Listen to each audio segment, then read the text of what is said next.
America में आखिरकार ब्याज दरों में बढ़ोतरी का एक और चाबुक चल ही गया। अमेरिका के केंद्रीय बैंक फेड रिजर्व ने बुधवार को इंटरेस्ट रेट में 0.75% की बढ़ोतरी कर दी।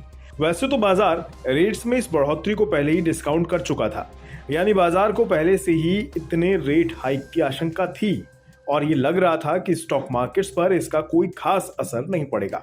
लेकिन फेड के फैसले के बाद अमेरिकी बाजारों में गिरावट का सिलसिला चल पड़ा है। डाउ जोन्स में 1.7% गिरावट देखी गई तो दूसरी ओर टेक हैवी नेस्डेक 1.79% लुढ़क गया है। फेड रिजर्व ने लगातार तीसरी दफा ब्याज दरों में इतनी तेज बढ़ोतरी की है। इससे घर या कारोबार के लिए कर्ज लेने वालों के लिए मुश्किल पड़ गई है। 1980 के दशक से अब तक अमेरिका में कर्ज कभी इतना महंगा नहीं था। आगे अगर फेड और रेट बढ़ाता है तो कर्ज की दरें 9% और इससे भी ऊंचे लेवल पर जा सकती हैं। माना जा रहा है कि नवंबर और दिसंबर में फेड 2 दफा और दरें बढ़ा सकता है, जो कि 0.75% या उससे ज्यादा हो सकती है। फेड के चीफ जेरोम पॉवेल ने पॉलिसी स्पीच के बाद प्रेस कॉन्फ्रेंस में साफ कहा, मेरा रुख अभी भी वही है जैसा जैक्सन हॉल के वक्त था। अब अगस्त में फेड की सालाना मीटिंग में पॉवेल ने मॉनेटरी पॉलिसी को लेकर अपना सख्त रवैया बताया है। 21 सितंबर यानी बुधवार को अपनी स्पीच में पॉवेल ने साफ कहा, लंबे वक्त में अधिकतम रोजगार और कीमत को स्थिर रखने का मंच तैयार करने के लिए कीमतों में स्थिरता बहाल करना जरूरी है।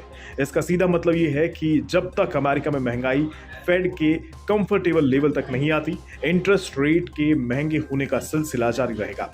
अमेरिका में होम लोन से लेकर कारोबार तक के लिए कर्ज लेना लगातार महंगा किया जा रहा है ताकि महंगाई के दर्द से राहत दी जा सके।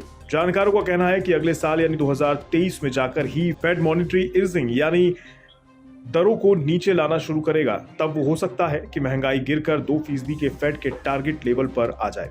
ग्रोथ को फिर से बहाल करने के लिहाज से भी फेड को अगले साल रेट्स कट करने पड़ सकते हैं। महंगाई की मुश्किल और मंदी का खतरा अमेरिका से लेकर यूरोप और चीन तक मंडरा रहा है।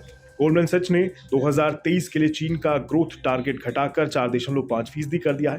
पहले ये अनुमान 5.3% था।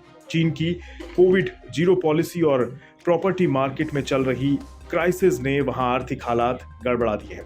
रूस यूक्रेन जंग से पूरी दुनिया में सप्लाई चेन तितर बितर हो गई है। भारत में भी बाजार लगातार उतार चढ़ाव के दौर से गुजर रहा है। फेड के फैसले के बाद गुरुवार को भारत में बाजार गिरावट का शिकार हो गया। हालांकि दोपहर के वक्त बाजार में रिकवरी भी देखी गई, लेकिन सेंसेक्स के लिए 60 का लेवल फिर से दूर हो गया है। अब अगले कुछ दिनों में रिजर्व बैंक की मॉनेटरी मीटिंग पर सबकी नजरें टिकी हैं। माना जा रहा है कि आरबीआई 0.35% से 0.50% तक रेट हाइक कर सकता है। भारत में भी रिजर्व बैंक इसी दिक्कत से जूझ रहा है कि महंगाई पर कंट्रोल करे या ग्रोथ को देखे। इस सब के बीच आम लोगों के लिए सबसे बड़ा सिरदर्द लगातार महंगा होता कर्ज और बढ़ती ईएमआई है। फेस्टिव सीजन दस्तक दे रहा है और महंगा कर्ज डिमांड को भी बड़ा झटका दे सकता है।